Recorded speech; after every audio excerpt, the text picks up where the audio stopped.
Hey guys, welcome to another tutorial of the Solution Journal. Today we will learn how to verify your Binance account. So, the first step is go to the Binance app. And in this part, the first thing you need to do is go to the option here in the superior left corner in the symbol of Binance. You pick here.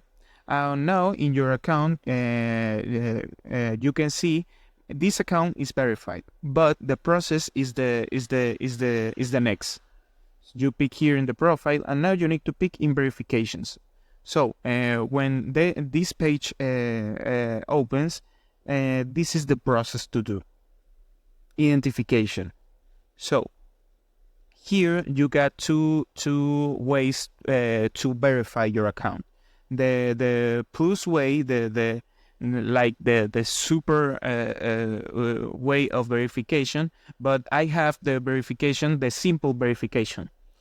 So here you got the account limits and you got the personal information. This is the personal information to verification of Binance. So the legal name, the date of birthday, address, identification document, your ID, your passport, and the email address. That's the information for the verification.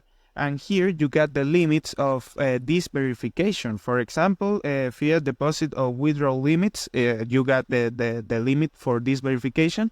But that's it. You got, if you don't have this verified, they got the option for put all these requirements to complete the verification. So this is the process. I hope this tutorial was helpful for you. Follow us for more content like this.